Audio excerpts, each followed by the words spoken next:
कि बकरे को कसाई से नहीं बनती, कि बकरे को कसाई से नहीं बनती, शुगर के मरीज को मिठाई से नहीं बनती। यूं तो हजारों हसीनाएं है फेसबुक पर, विडम्बना है कि घर में लुगाई से नहीं बनती। बात अच्छी लगी, ताली वाली बजाओ एक बार।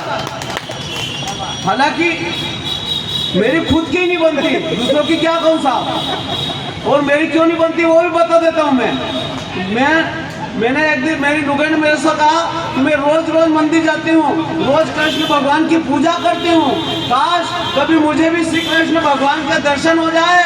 तो मैंने कहा एक काम कर, तुम मीराबाई बन के जहर पी ले। श्री कृष्ण तो क्या 33 करोड़ देवताओं के दर्शन हो जाएंगे। बात यह साहब, शराब एक ऐसा है पदार्थ जो बिल्कुल है यथार्थ, चाहे खुशी हो या गम दोनों में पी जाती है। फर्क बस इतना है कि खुशी में कम और गम में ज्यादा ली जाती है। ऐसे एक नेताजी को चुनाव में टिकट नहीं मिलने पर हो गया मूड खराब, तो पी ली उन्होंने भी शराब, नशे पत्ते में डोले और घर जाकर अपनी पत्नी को इस्तीफे के लिए बोले। तो नेताजी के इस्तीफे की बात सुनकर पत्नी चिड़ी, चिल्लाई, गुस्से से गुर्राई और बड़बड़ाती हुई बोली कि थोड़ा समय और रुक जाओ, पहले मेरे दामाद का प्रमोशन कराओ, भतीजे को नौकरी दिलवाओ, 10 लाख का लोन पास कराओ, 50% सब्सिडी दिलवाओ, फिर चाहे तुम जन्नू में जाओ। तो नेताजी ने जम्मू में जाने की बात पर किया इतराज। याद दिलाई वो बात जब थी सुहानी रात, अरे बाहों में बाहें डालकर झूमे थे, आंखों में आंखें डालकर चूमे थे, ढूंढी थी मैंने अपनी मंजिल तेरी जुल्फों की छांवों में, अब चाहे जो भी हो जाए मैं मर जाऊं तेरी बाहों में। और तूने भी तो कसमें खाई थी, याद है वो दिन कि तूने भी तो कसमें खाई थी जिंदगी भर साथ निभाने की, और आज बात कर रही हो मुझे जन्नू में जाने की। वाह, मुझे मालूम है तू मेरे प्राणों की प्यासी। अच्छा मैं नेतागिरी छोड़कर हो जाऊंगा सन्यासी, चला जाऊंगा हरिद्वार या काशी। अरे मोटी तेरी कौन करेगा चोटी, कौन खिलाएगा रोटी, कौन खिलाएगा मिक्सचर और कौन ले जाएगा पिक्चर।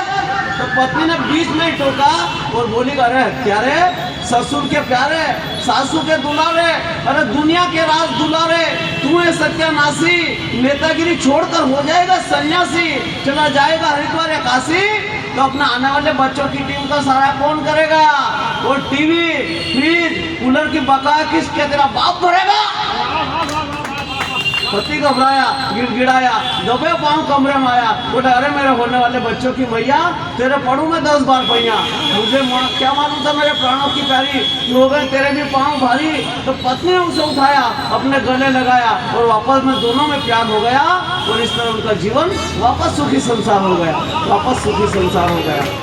ये तो मैं हास्य की बात कर रहा था दोस्तों, लेकिन बात यह है कि मैं मालवी की भी एक कविता लिखी थी। उसकी बात क्या है कि मैंने बहुत सारे राम मंदिर पे भी लिखी थी कि राम लला हम आएंगे, क्योंकि मंच बड़ा है साहब, ज़्यादा भी बातें करूंगा मैं, कि राम लला हम आएंगे, मंदिर भव्य बनाएंगे।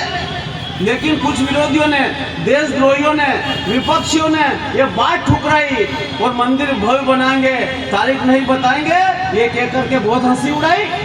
और तो ठीक राम थे ही नहीं, राम कल्पना मात्र थे, यहाँ तक बोल दिया साहब।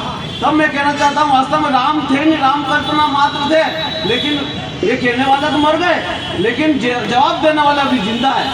उनका जवाब यदि सुनिएगा आपको अच्छा लगे, निश्चित समर्थन देना, आखिर तक वाले मेरा समर्थन देना कि वास्तव में राम कौन थे। राम तो हमारी आस्था, विश्वास और संस्कृति के प्रतीक, जिनके आगमन पर हमने घर घर जलाए थे दीप। तब कहते हैं वास्तव में कौन थे राम दादा, कौन थे राम। क्या कारण किसी को न मारे वो राम है, क्या कारण किसी को न मारे वो राम है, शरणागत आए दुश्मनों को भी तारे वो राम है, कल्पना से भी परे वो राम है, और हमारे रोम रोम में रमे वो राम है, वो राम है, वो राम है। दादा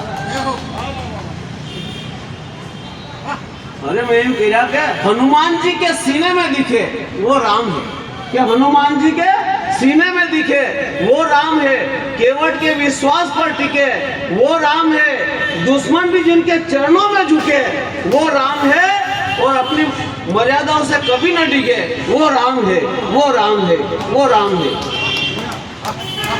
कि शबरी के जूते बेर को भी खाए वो राम है। हाली हाली बजा दो, अच्छी लग रही हो तो। कि शबरी के जूते बेर को भी खाए वो राम है। कि शबरी के झूठे बेर को भी खाए वो राम है। 14 वर्ष वन में पिता आज्ञा पालन में 14 वर्ष वन हुआ है वो राम है। और राम को कल्पना मात्र बताने वाले काल नेमियो, जिनके नाम से समुद्र में पत्थर भी तिर जाए, वो राम है, वो राम है, वो राम है। अब ये बात रावण के दरबार में मालूम पड़ी कि रावण के दरबार में मालूम, तुम यदि स्वयं भगवान हो तुम पत्थर गिरा के बताओ। तब रावण बड़ा अहंकारी था, उसने भी पत्थर लिया, समुद्र में रखा, पत्थर तैर गया। जय लंकेश के जय घोष करने लगे। तब मंदोदरी को विश्वास नहीं हुआ साहब कि यदि तुमने मुझे ये बताओ कि तुमने कैसे पत्थर तैराए। तो रावण के आंखों में आंसू आ गए। रावण ने कहा मंदोदरी तुझे क्या बताऊं, किसी को बताना मत। मैंने पत्थर लिया, रावण को लिखा, लेकिन उसको छोड़ती वक्त बोल दिया तुझे राम की सौगंध, तो पत्थर तैर गया। तब मैं कहता हूँ वास्तव में राम सेतु की बात कर दी, राम सेतु नहीं थी, राम सेतु कल्पना मात्र थी। तब कहना चाहता हूँ कि राम सेतु, अरे राम सेतु को छूना को ठीक, राम सेतु तो ठीक, और उस पर छूने का भी तुम्हारा नहीं अधिकार है। और राम सेतु तो ठीक, और उस पर छूने का भी तुम्हारा नहीं अधिकार है। राम सेतु तो ठीक, उसमें लगे हुए कण कण में हमारा अधिकार है। और राम सेतु की रक्षा हेतु तो हम तन मन धन सब कुछ देने को तैयार हैं। और हमें तो हमारे मर्यादा पुरुषोत्तम श्री राम प्रभु से प्यार है, श्री राम प्रभु से प्यार है। जय जय श्री राम।